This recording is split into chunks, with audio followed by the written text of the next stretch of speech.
Welcome back to the Biblical Justice Resources podcast. As we continue to think about being resourced for the pursuit of biblical justice, we turn our attention today to take a specific look at multiracial, multiethnic churches. While it is not inevitable that these churches will focus on justice, the bringing together of people from different racial and ethnic backgrounds provides an opportunity we might not otherwise see in more homogeneous settings. An opportunity to get that tapestry of viewpoints that helps us better understand life, the Bible, and our neighbors. Joining us today for this conversation is Reverend Dr. Efrem Smith. Pastor Efrem is a pastor, consultant, speaker, and author who is passionate about life transformation, multi-ethnic development, thriving churches, and community development. As founding pastor of Sanctuary Covenant Church in Minneapolis and current co-lead pastor of Midtown Church in Sacramento, Pastor Efrem brings lessons from more than 20 years focused on multiracial, multi-ethnic church ministry. Additionally, Pastor Efrem is co-owner of Influential LLC, a speaking, consulting, and coaching ministry, and is the author of Raising Up Young Heroes, The Hip Hop Church, Jump, The Post-Black and Post-White Church, Killing Us Softly, and Church for Everyone. Our conversation took us across a variety of topics, including a discussion about lessons the church can learn about justice from multiracial churches, why diversity is not the end goal for multi-ethnic churches, how local action can have extraordinary kingdom impact, and more. Now, if you will, join me for this conversation with Reverend Dr. Efrem Smith. My name's Eric, and this is the Biblical Justice Resources podcast. Our conversation will begin right after this.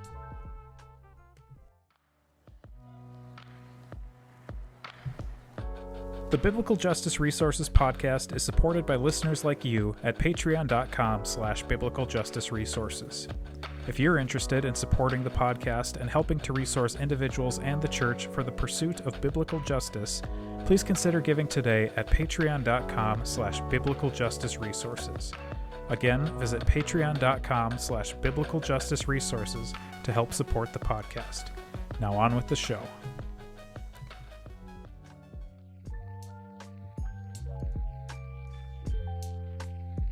Pastor Efrem, thank you for joining me today. Man, excited to be with you. I've listened to some of the episodes of this podcast, so I'm already a huge fan. I appreciate it. You're one of a few, hopefully growing number of people listening. So I want to start off with a question that I asked in my membership class at Sanctuary, because what they said was that you were working at Park Avenue United Methodist, or you were involved with that congregation and came out of that into the Sanctuary Covenant Church. How does a covenant church emerge from a Methodist church? Yeah, the main reason is because Park Avenue had become a multi-ethnic, multiracial church, and was, in my estimation, was one of the pioneering multi-ethnic, multiracial churches. So Park Avenue United Methodist, though the Methodist denomination is a mainline denomination, there was definitely an evangelical and reconciliation feel to Park Avenue. Park Avenue United Methodist had a reputation, before I was born, like in the 50s and early 60s, of if an African American family came there to visit, the usher would stop them at the door and point them to an African American Baptist church not that far from Park Avenue. And the ushers thought they were doing right by doing that, saying, I just want to make sure they go to a church where they can belong, where they fit in. But the neighborhood began to change around Park Avenue United Methodist Church in the 60s, 70s, as families like mine moved into the neighborhood. And so Park Avenue had to decide, would they embrace the Black and brown families that were moving into the neighborhood, or would they move? And there were some members that wanted Park Avenue to move out of South Minneapolis, but the senior pastor during that time, Phil Heinerman, really felt called to that neighborhood, even the way it was changing racially. And he hired a youth pastor named Art Erickson, whose job was to work 50% of his time with youth of families in the church and reach young people in the neighborhood. Now, they probably lost, over time, 500 or more people left Park Avenue Church because of that. But that set the stage for Park Avenue to go from, an upper middle class to upper class white church to a intergenerational, multi ethnic, reconciling church. And so by the time you get into the 1980s, I'm in the youth group of that church. And I'm also on Sunday going to a predominantly African American church in South Minneapolis. And then fast forward from there, by 2000, I become the youth pastor at Park Avenue United Methodist Church. And then I become the executive director of the Park Avenue Foundation, and I'm an associate pastor in the church. And so Park Avenue played a significant role in my development uh, as a pastor, in my call to the multi-ethnic, multiracial church. So when you think of that history and that evolving of Park Avenue, then it makes a lot of sense that I came out of Park Avenue United Methodist in 2003 and planted Sanctuary Covenant Church in North Minneapolis. Yeah. And around that time, 2003, you've got books like Divided by Faith and United by Faith both coming out around that same time, and feels like there was a strong push towards multiracial, multi-ethnic churches. Were you seeing that around you as you were planting Sanctuary? Yes, I mean, so one, going back to Park Avenue for a minute. Park Avenue had an outreach event they did every summer called the Soul Liberation Festival. And they would bring in speakers like John Perkins, Brenda Salton McNeil, Tony Evans, who preached messages of reconciliation, of racial unity. They would bring in speakers like the great Black evangelical evangelist Tom Skinner. And so I would hear those preachers, those speakers talk about issues of race and reconciliation and the church looking like heaven. Um, and when you mention the book United by Faith, and Divided by Faith, one, I'm fortunate that when I was an undergrad at St. John's University in Collegeville, Minnesota, Michael Emerson, one of the authors of Divided by Faith, was a sociology professor there. My wife, who went to the College of St. Benedict, which is the sister school, all women's school, sister school to St. John's, and all men's school, she had Michael Emerson as a professor. So I knew Michael Emerson when I was had no idea he was going to write the book Divided by Faith. So I'm fortunate that I'm listening to preachers like John Perkins and Tony Evans and Tom Skinner and Brenda Salter McNeil, and I just happen to have Michael Emerson as one of the professors on my campus when I'm in college. Then I'm also fortunate that I had Curtis DeYoung as one of my mentors because he was attending Park Avenue United Methodist, and he was the executive director of the Twin Cities Urban Reconciliation Network that was birthed out of Park Avenue United Methodist Church. So Art Erickson, who was that youth pastor and community guy, he helped to start uh, Turn, the Twin Cities Urban Reconciliation Network. Curtis DeYoung ends up being its executive director. He becomes one of my mentors. How lucky am I? Like how Right. blessed am I that my life was touched by some of the leading voices of the multi-ethnic, multiracial church. I personally knew people that were the leading writers, thinkers, theologians around issues of racial reconciliation and the multi-ethnic church. And so I'm just very blessed and fortunate that um, I planted Sanctuary with so many mentors and influencers that I was blessed to have speak into my life. Yeah. What was the impetus to move from the south side to the north side with Sanctuary? Because for folk, we've touched on this a little bit in previous episodes. There is a like a difference. So in Minneapolis, I would say there are two historic, predominantly black or minority neighborhoods in the city. There's one on the north side and one on the south side. Yes, Why, what led, because I think I'm correct in that you grew up on the south side in that I sort of did. neighborhood. What ends I- up leading you to the north side then? yeah. Well, so even though I grew up in South Minneapolis, I was in, at the time they were called magnet programs. So when I went to high school in the 1980s, uh, the Minneapolis public high schools, some of them become they specialize in certain programs or magnets, they called them. And so I was in middle school at Falwell Middle School in South Minneapolis in my freshman year at Roosevelt High School in South Minneapolis. I was really into theater, but I was struggling academically.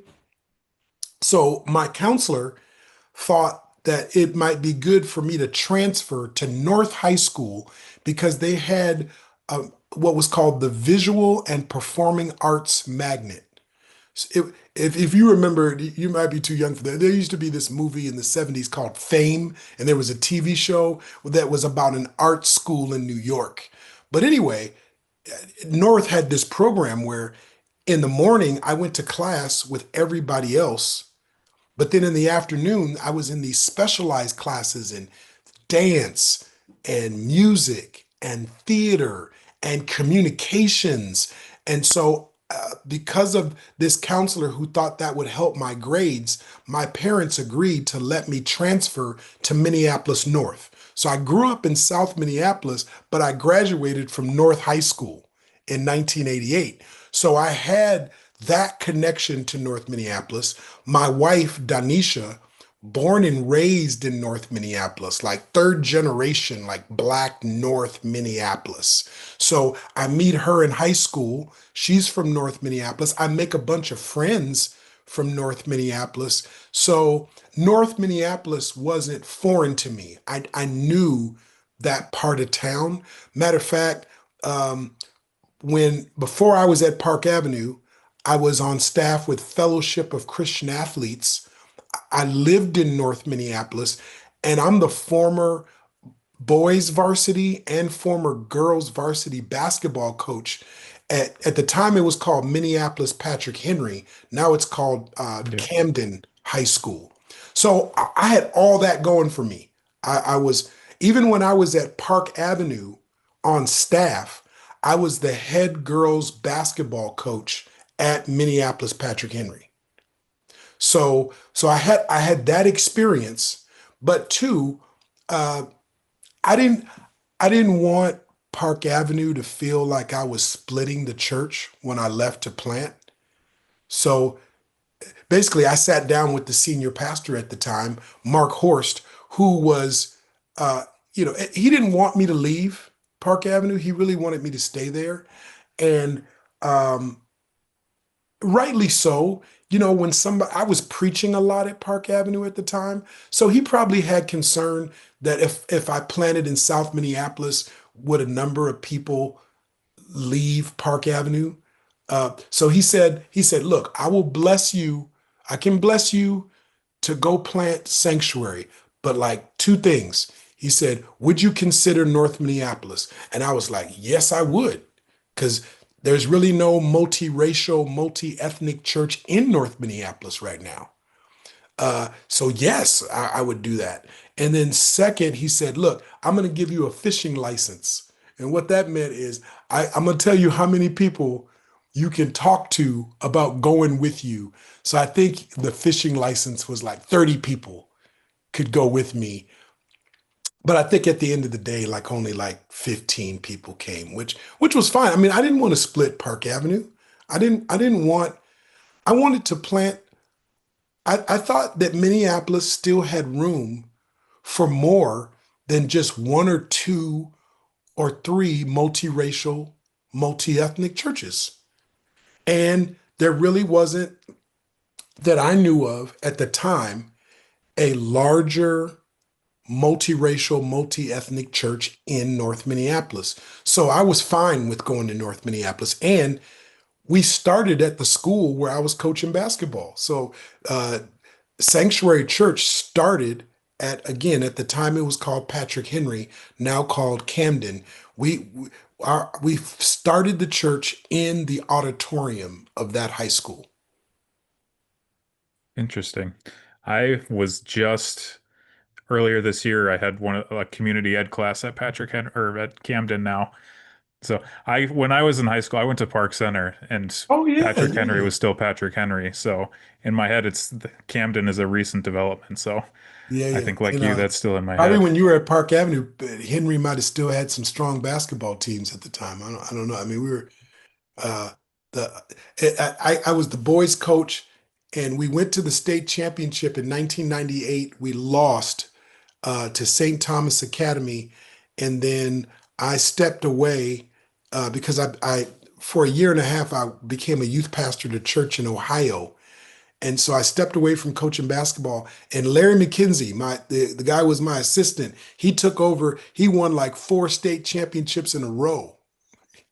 He's in the Minnesota High School Hall of Fame for basketball coaches. So um, sometimes I go, "Oh man, I could have won 4 championships," and other times I go, "No, they won them because Larry became the coach." Yeah, that is how that goes sometimes. Thinking about planting Sanctuary as a multi-ethnic, multiracial church, what are, maybe we'll use the word benefits, or what are things that a multiracial, multi-ethnic church can do that a more or a less multiracial church is able to do? What are some of the defining characteristics that that are involved with multiracial, multi-ethnic churches? Well, I think that in a diverse area, the one of the advantages of a multiracial, multi-ethnic church is that more people of different racial, ethnic backgrounds can find a home, can find a place. So, you know, at the time in Minneapolis, I think this is still true, even though the state of Minnesota is not the most diverse state. I mean, I live in California now, so you know, I can tell the difference between how diverse the state of California is versus the state of Minnesota. But in the Twin Cities itself, there was growing diversity in the 1990s going into the early 2000s. There was a growing Southeast Asian population. There was a growing Somali population. There was a growing Sudanese population. There was a growing Hispanic population.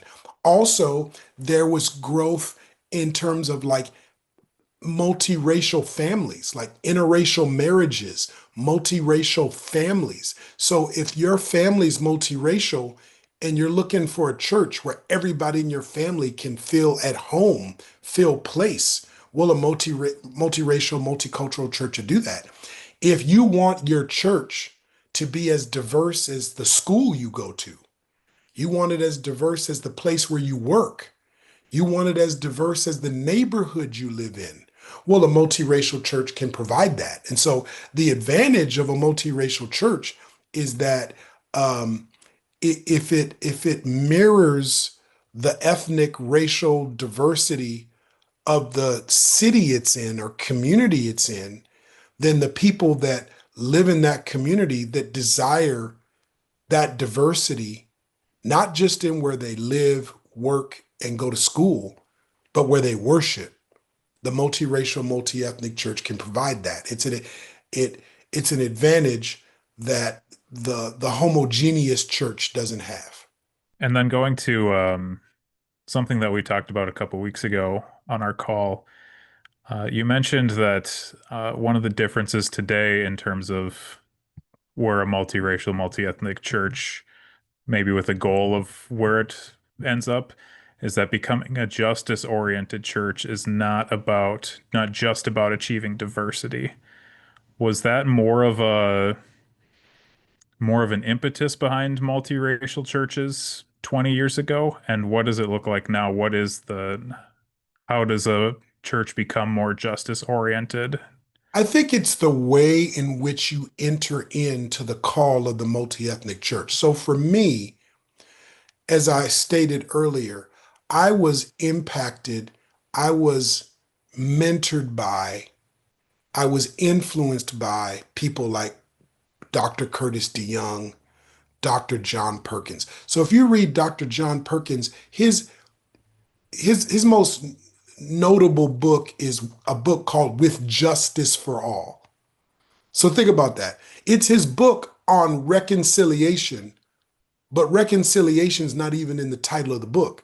Like in the book, he introduces what he calls the three R's, which set up the network he would co-found, CCDA, the Christian Community Development Association. So he's writing in this book about what he calls the three R's: relocation, reconciliation, and redistribution. But the book is called With Justice for All. So I read that book when I was in college. So I'm listening to people like Tom Skinner. I'm being mentored by Curtis DeYoung. So I assumed reconciliation, multi-ethnic church, and justice all came together. I saw it as connected to the gospel of Jesus Christ. I saw it as connected to understanding the kingdom of God, because the people that I read, the people I heard preach, the people that poured into me in the 1990s and 1980s, that's how they presented diverse. Before I heard the term multi-ethnic church, I heard the term reconciliation, justice.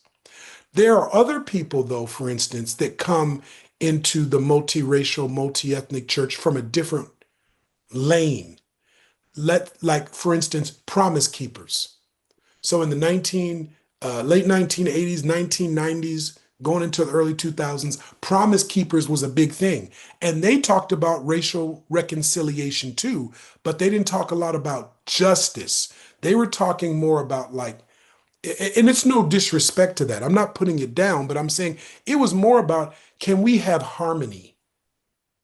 You know, that famous Rodney King line. Can we all just get along? Can we find a way to be at peace together as brothers, Promise Keepers, or brothers and sisters? And so evangelicalism, the dominant form of evangelicalism, came to the multiracial, multi-ethnic church differently than maybe African Americans, let's say, like me, were coming into the conversation of multi-ethnic church. I was coming with the idea of liberation, justice, reconciliation. Let the church look like heaven. Some people were coming like, man, can we have a community where it's diverse? You know, red and yellow, black and white, we are precious in His sight. They were coming, and so they weren't prepared to talk about justice. That's that segment of evangelicalism that was embracing multi-ethnic, multiracial churches. And so some multiracial churches, they're diverse, but culturally it's about assimilation. And so I know I'm generalizing, but you could Yeah. say there's at least two kinds of multi-ethnic churches. There's the kind where it's a diverse church, but when you get in there, it's kind of assimilated into a white suburban church culture, but it's diverse. And then there are multiracial, multi-ethnic churches that aren't focused on assimilation, but are focused on reconciliation and liberation.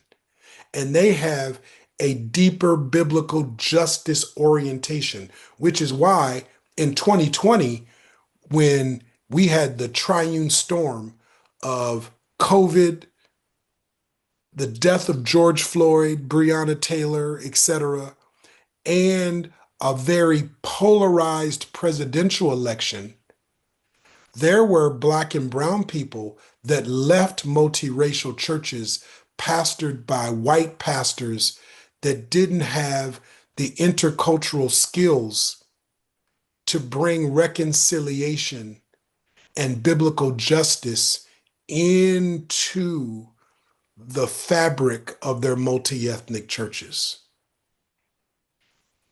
Yeah, so let's maybe think about that for a second. Whether it be a multi-ethnic church or not, what are some of the tools that pastors in particular, or maybe just Christians in general, need to think about when it comes to intentionally being able to have conversations about that, about justice, reconciliation? Uh, what are some things to think about just to, sort of as a starting point for people who are at that place? I think one, we need a more biblical, holistic understanding of sin. Uh, in certain segments of evangelicalism, we primarily focus on sin in the soul of an individual person. And that's why we believe we can solve, when you have that perspective, you think you can solve the race issue just by one-to-one relational connections.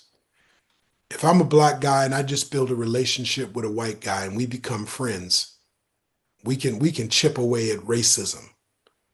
If I just have a one-to-one friendship, brotherhood with a Hispanic brother, with an Asian brother, if I have a genuine friendship with a white sister or an Asian sister, we can solve. But sin is not just in the soul. Biblically, we also see sin in society. Sin is in structures, Tower of Babel, Babylon, Assyria, divided Israel, Exodus with Egypt, the Roman Empire in the New Testament. So sin is in systems, sin is in Satan. So if we can understand the three dimensions of sin in the Bible, then justice isn't just about Eric and Ephraim forgive each other and they reconcile. We also then have to say there are sinful, broken, flawed systems that the kingdom of God needs to come to bear on in some way to right wrongs. And then this is spiritual warfare too. That we have to really be in tune and in alignment with the Holy Spirit because there are demonic forces behind some of this brokenness and division. Well, some of it, all of it. And so I think pastors need to have that kind of biblical, holistic understanding of sin so that we can shepherd multiracial congregations better. Second thing is we need to grow in our own cross-cultural, intercultural intelligence and skills. I'm fortunate, I grew up in Minnesota, right? So I had to learn how to talk to white people. Like I couldn't navigate living in Minneapolis. I had to, I had to get, I had white teachers that I needed to get a grade from. There were white people that I needed to get a job from. There are white people that I needed to get loans from. 9 times out of 10, I was going into the bank and talking to a white person. I applied to colleges and it was white people looking at my applications. So when I started pastoring multiracial churches, it wasn't it wasn't a new thing for me to communicate with white people. I had to communicate with white people. It was part of my life. But it's possible you could be white, grow up in a small town in Minnesota, South Dakota, North Dakota, and you never have to get permission from a black person for anything. There are white people never had to get permission from a black person, never had to get a job, never had to get a loan, never had to get acceptance, never had to get approval. And so, and didn't have to really work at communicating well across, unless they were a missionary or something, right? And so you can be a white pastor and have no, you could be a white pastor of a multiracial church and have no training in cross-cultural communication, relationship, connection, etc. Now, don't get me wrong. You can be a black person and never had really a friendship or any connection with Asian people or Latina people. So you could be a black pastor of a traditional, predominantly black church, and you can have some level of low cross-cultural skills. So what I had to work at, what I still work at, I pastor a church that is 35% white, 30% black, 20% Latino, Latina, 10% Asian, the rest other.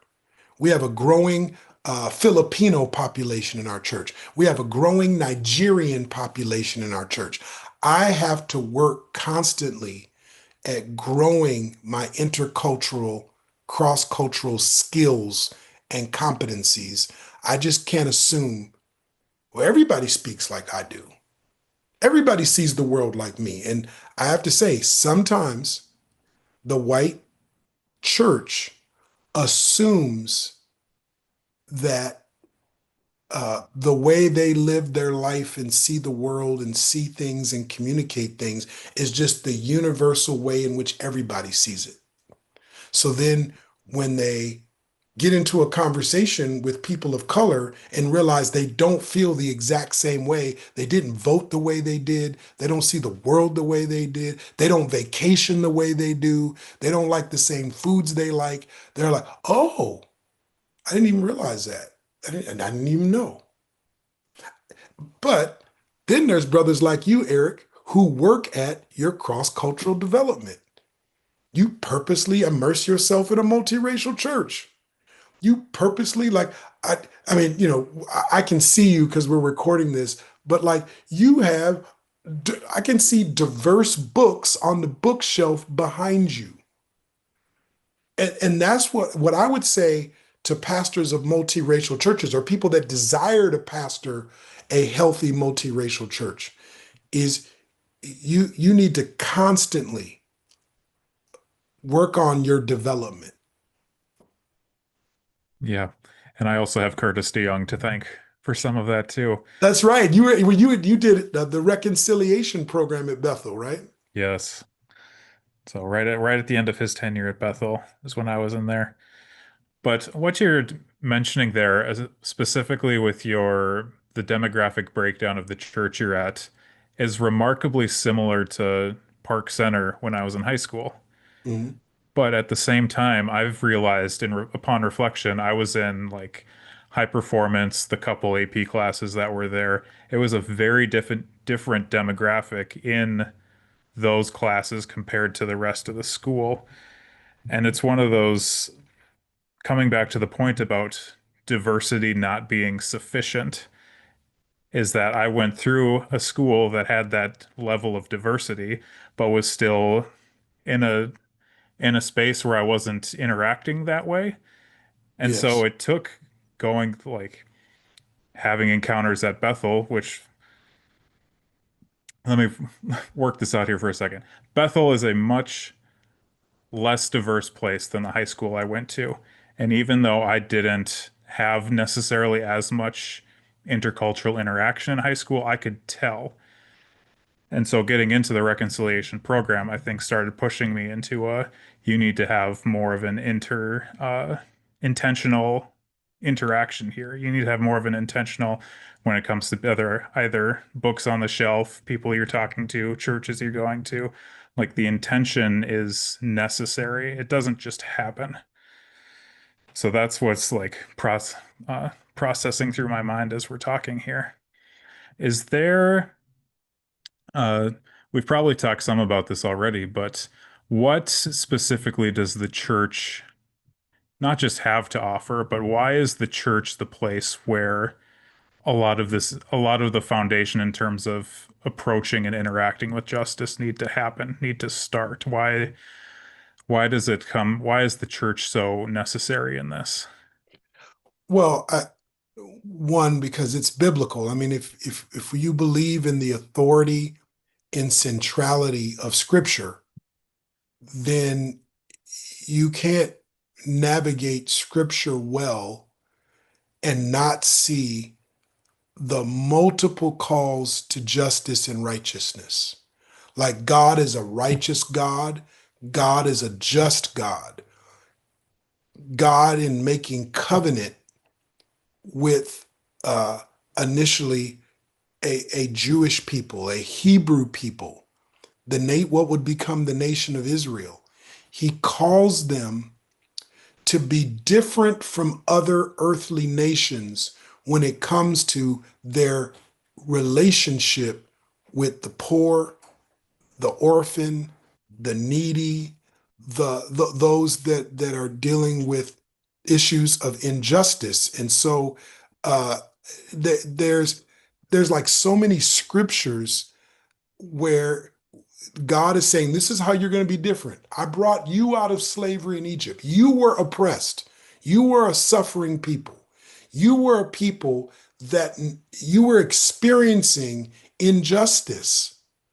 I liberated you. My expectation now is that you won't be like Pharaoh in Egypt. You won't be like Nebuchadnezzar and Babylon. You won't be like Artaxerxes in Assyria. And one of the ways that you're going to be different, one of the ways you're going to be set apart, one of the ways people are going to know that my name, my mark is on you, is the way that you treat the poor, the needy, the orphan, the foreigner. The second thing is uh, God lays out in the scriptures to the people like how people in power should navigate those with less power, whether you're a king, whether you're rich. So it's like, look, don't bribe a judge in court because you got a lot of money. So you could use your money, you could use your name, you could use your notoriety to have an advantage in court. Don't do that. You could use your wealth, your position, your power to have unfair leverage over somebody. So I mean, if you read the books of Moses, if you read the books of the prophets in the Old Testament, man, there's so much in there about justice. Um, Also, what we see in the Bible, sometimes we so spiritualize stories in Scripture that we don't see the issues of justice and politics and government. So let's just, for instance, let's look at the book of Daniel for a minute. What put Daniel in the lion's den? Like, what really put him in there? Bad public policy. Public policy was passed that you couldn't pray to the real God in public. So he non-violently resisted an unjust law. And he prayed anyway. And he got thrown in lines. What put Shadrach, Meshach, and Abednego in the fiery furnace? Bad public policy. But they non-violently resisted this unjust law. Why did Esther, Book of Esther, say, fast and pray for me? I'm going to risk my life and go talk to the king because a law was passed to kill all of her people. So she non-violently resisted this unjust law and confronted the king. See, like you start talking that way and people start saying, oh, that's just social justice. Oh, that's just the social gospel. Oh, that's socialism. Oh, that's Marxism. That's not Christianity. That's not, what are you talking about? Last time I checked, it's right there in the Bible. Jesus, like the government, it wasn't all them, but for sure the Roman Empire.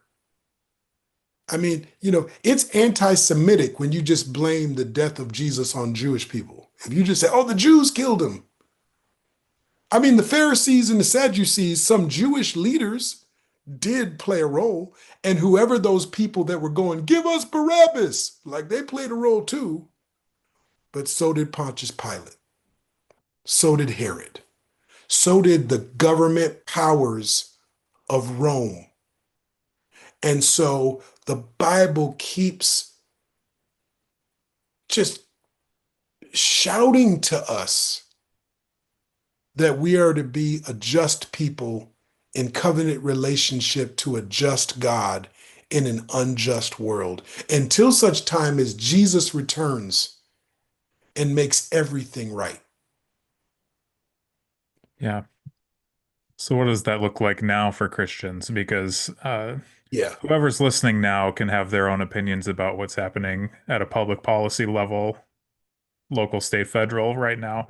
But it certainly seems to feel like there is uh, a level of violence in the system that is expressing itself right now in a lot of different ways, which I think you would see in some of these stories that were just mentioned here.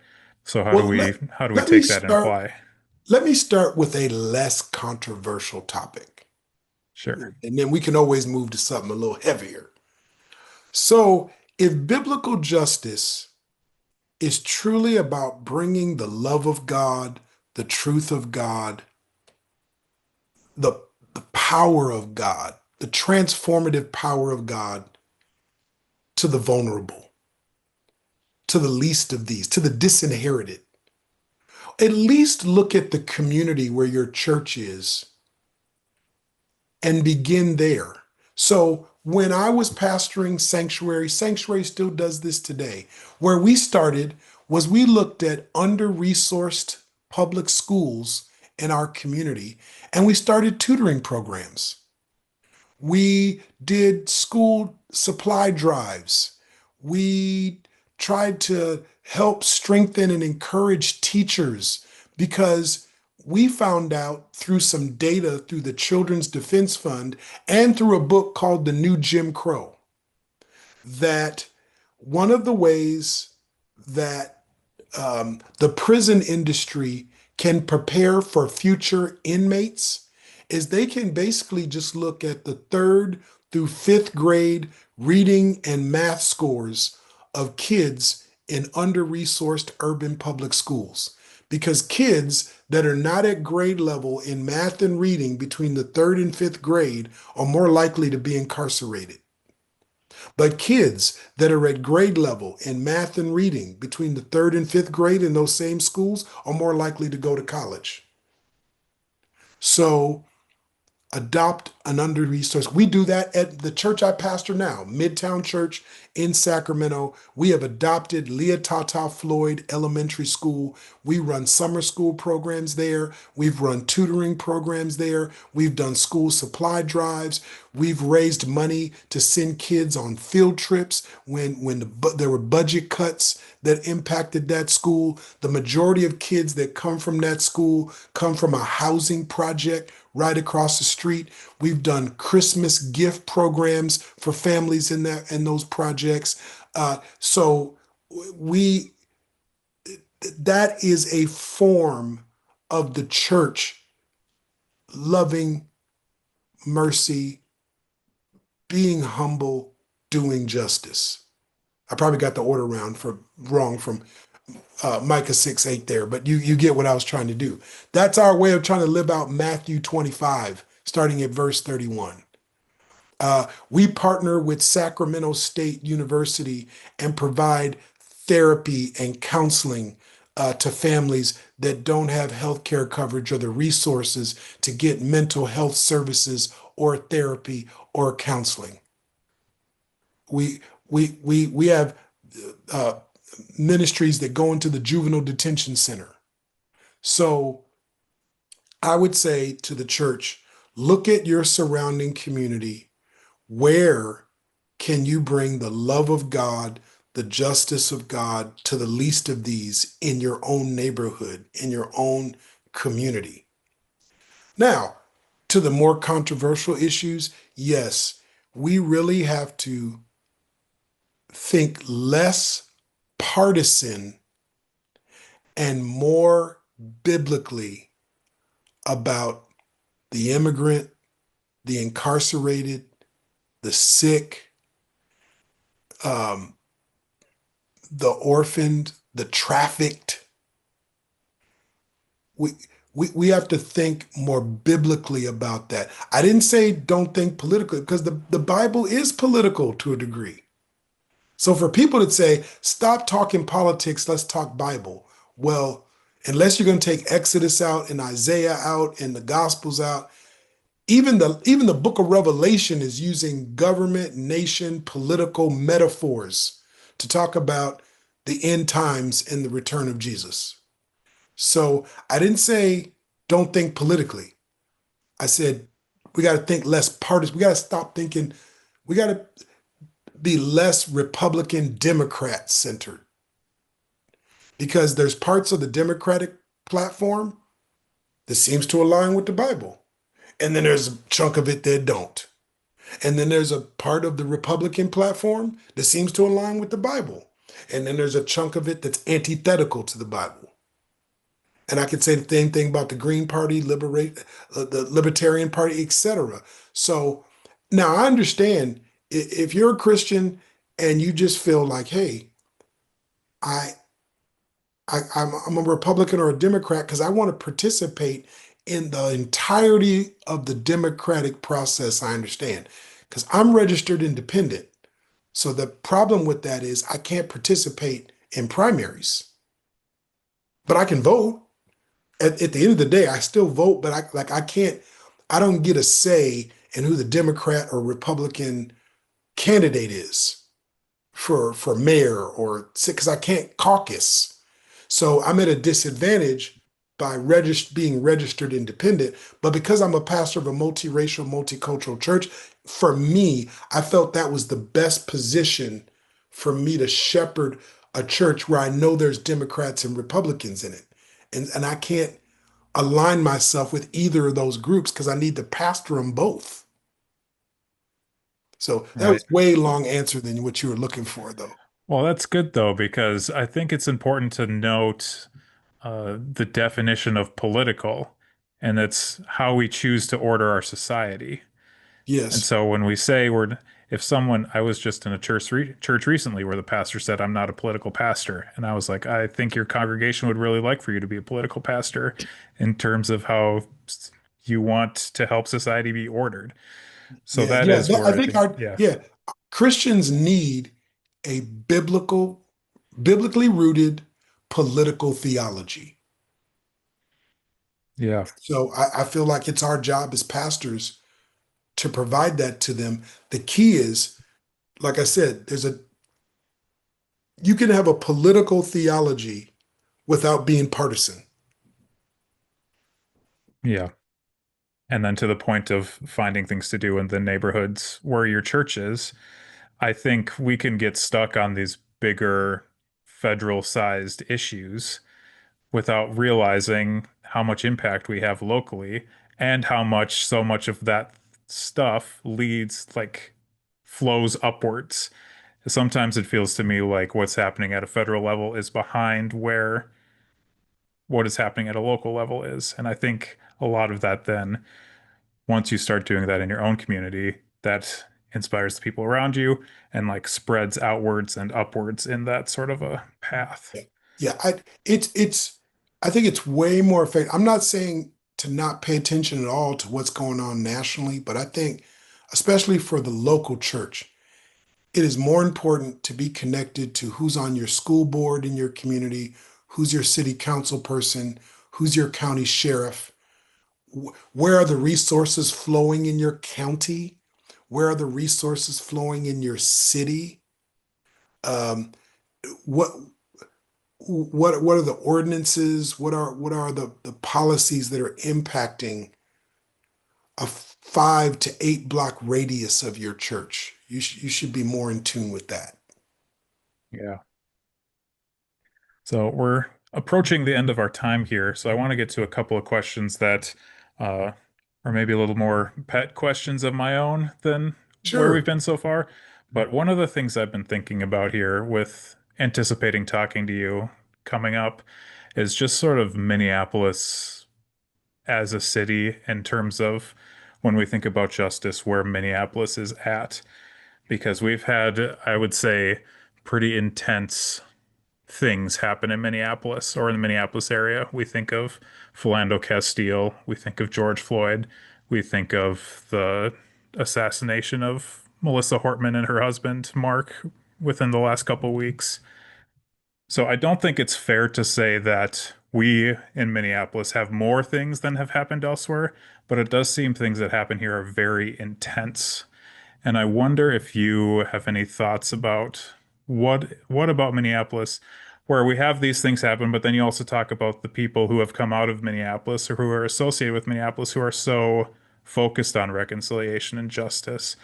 What do you have any sense of what it is about where we are here, or I guess where I am since you're in California right now, that like contributes to that?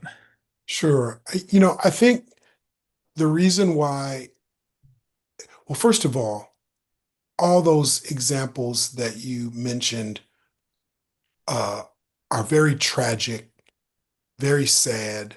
Um, I happened to be in Minneapolis right before the murder of Congresswoman Hortman, and I was there for my niece's high school graduation, and I preached at we talked to each other. I preached at Sanctuary that same weekend, and I think this tragedy happened like the next week or a couple weeks after or something Something like like that. that, yeah. Very soon after that, and um, so these are tragedies. And so what I'm going to say, I don't want to take away from just that mere fact that these are tragedies we're talking about. But Minneapolis, over the years, and the state of Minnesota has kind of had this reputation, Minnesota nice, you know, um, kind of conflict avoidant.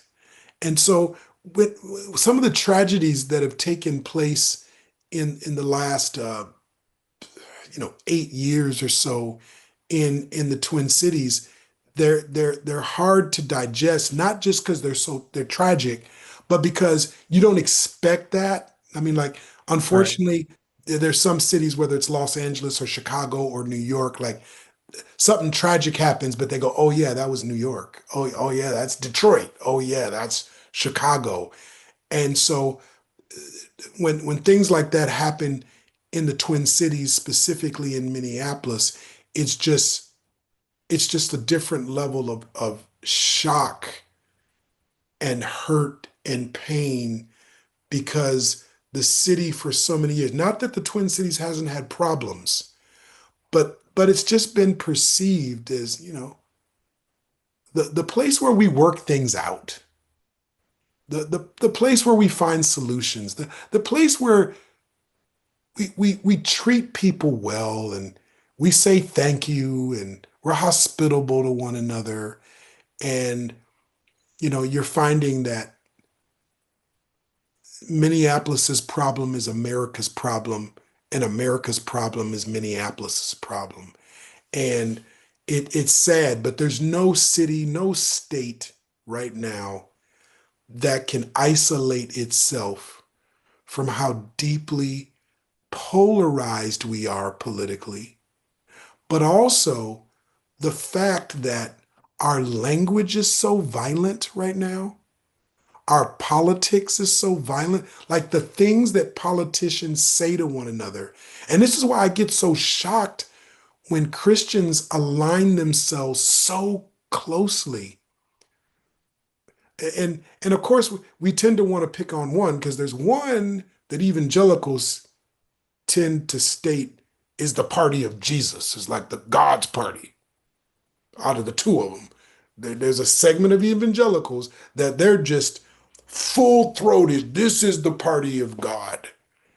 And so when you hear some of the violent language that is used in the name of Jesus, it is so discouraging and disheartening. And I I um I heard Malcolm Foley, who's you probably should have him on your podcast. About I've reached out. We'll see. I mean, he said something on social media recently about how the church, like never before, is going to have to express and embody nonviolence and love and righteousness and justice in the time we're in right now. Like the church has to refuse to hook itself up with language of violence, with language that is demeaning and dehumanizing to other people. And we, like never before, we're going to have to express and embody who Jesus is: radical love, radical forgiveness, radical reconciliation, repentance, repair. Like that's who the church is going to have to be. And we're going to have to cut ourselves off from language and systems and ideologies that are hateful, dehumanizing, and violent. Yeah, I fully agree. So amen to that. Thinking also now about I guess place in general. You've grew up in Minneapolis and now you're in Sacramento. What do you see as similarities and differences between the two places, and maybe what can each place learn from each other? If we want to think about like thinking nationally, what people can take away from other places, what can each of them learn from each other? Yeah, Sacramento is Minneapolis without ever being below 30 degrees. So, but seriously, I mean, well, I would say too, Sacramento reminds me a lot of St. Paul because it's a capital city. Like Sacramento's the capital city of California. So we're not Los Angeles. That's the entertainment capital of the United States and of California. And then the Bay Area is like the tech capital of the world, the Silicon Valley, Stanford, stuff like that. And so some people say outside of Washington, D.C., the next kind of political mecca of the United States is Sacramento, what goes on in the state capital in California. Um, but what I would say in terms of similarities, um, the population of African Americans in Sacramento and in Minneapolis are very similar. The growing population of Southeast Asians in Minneapolis and in Sacramento, very similar. So both Sacramento and Minneapolis in different ways are fertile ground for multiracial, multicultural churches. And I think the more that Minneapolis and the more that Sacramento births healthy multiracial churches, it's going to be helpful to the rest of the nation because you could, the late Tim Keller had this growing, you know, diverse church that was reaching the emerging generations. But I think even and even as influential as Tim Keller was and still is through his writings, some people could look at that and say, well, that's New York. Everybody can't do that. Or if you look at Erwin McManus and his multiracial kind of innovative creative church in Los Angeles, people could look at that and go, well, that's Los Angeles. We can't do that. But if the church is reconciling, justice oriented, and disciple making in cities like Sacramento and Minneapolis, the rest of the country could say, well, we could do that in Wichita, Kansas. We could do that in Charlotte, North Carolina. We could do that. You could go around the country and people would probably feel like it's doable if it can happen in Sacramento. It's doable if it can happen in Minneapolis. So that's what I think is similar and unique about those two cities is that people can look at those cities and have hope because it's easy just to say, oh, that's going on in Chicago. We can't do that. Yeah. Or that's the Bible Belt. So everybody look at the South and go, well, you can't do that. I mean, of course, that's happening in Dallas, in Atlanta, in Houston. That's the Bible Belt. But, Sacramento and Minneapolis, not the Bible Belt. But I feel very hopeful for the church at large by what can happen. And I'm biased because I've lived in Minneapolis, born and raised, and I'm in Sacramento. So what else can I say? I have love for both these cities. Yeah. But it's cool that those can be takeaways for other places as well, that this is possible to do elsewhere.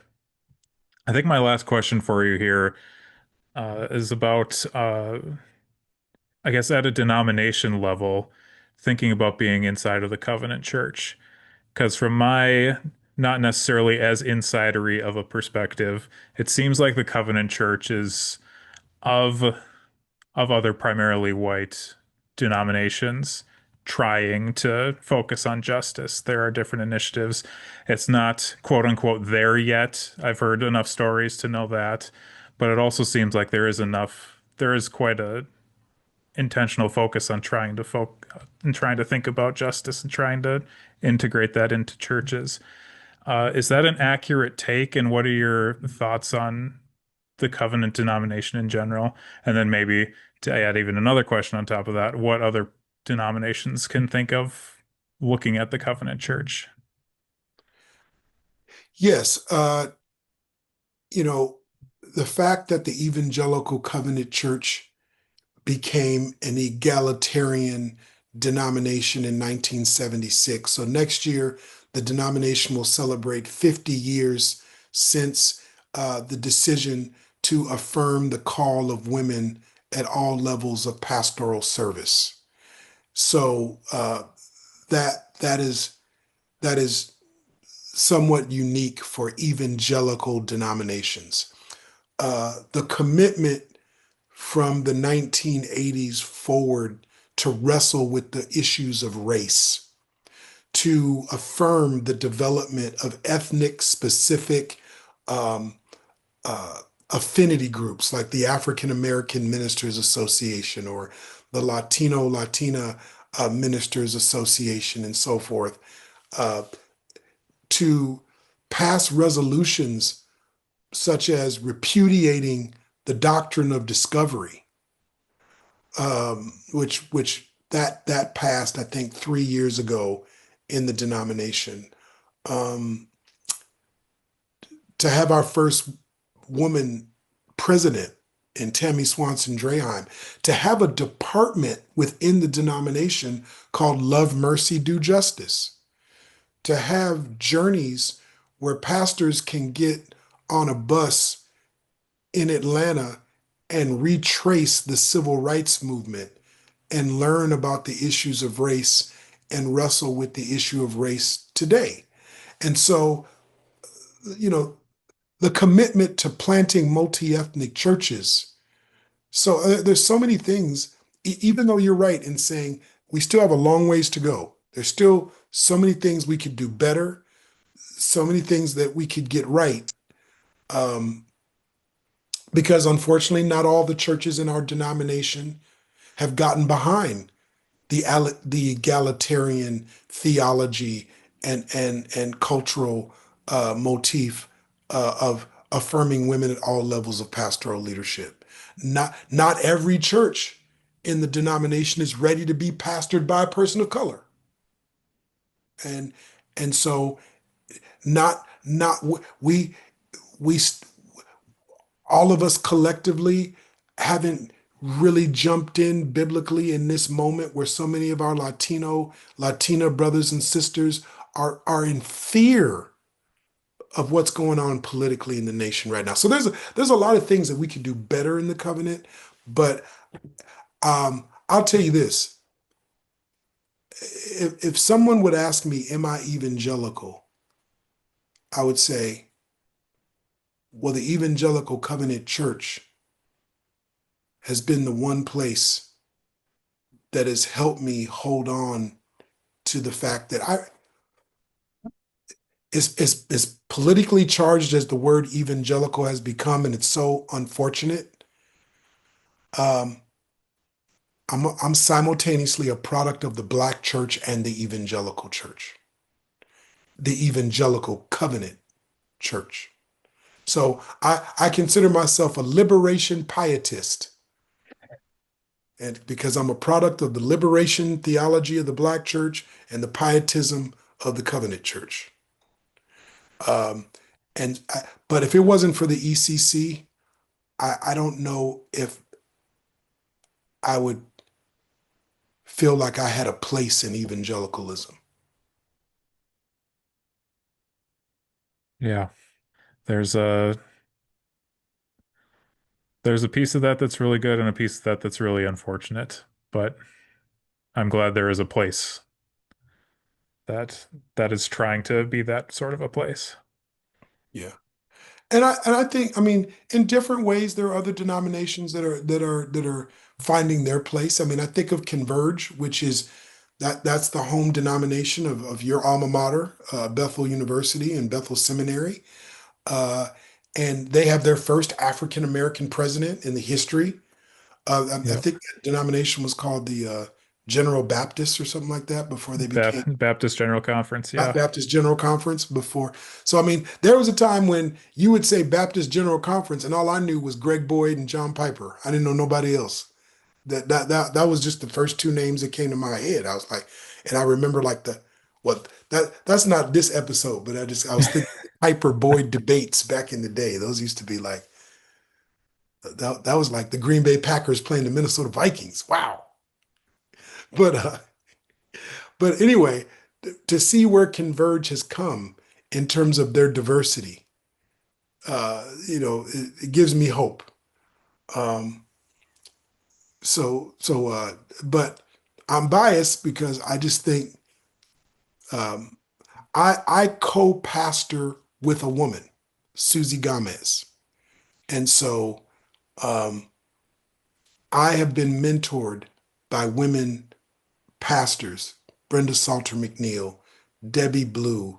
I've had the chance to work with people like Pastor Cecilia Williams, uh, uh, Rose Norman at Sanctuary. So it would be hard for me, well, not hard, it would be impossible for me to be in a denomination that doesn't affirm women as pastors.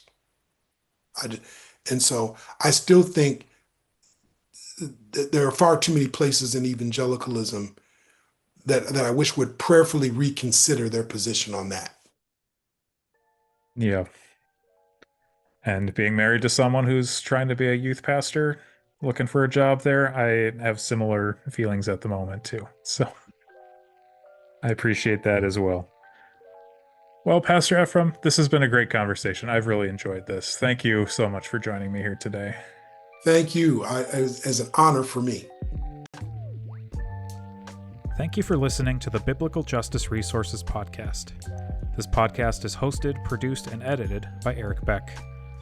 To learn more about how you can be resourced for the pursuit of biblical justice, visit our website at biblicaljusticeresources.com.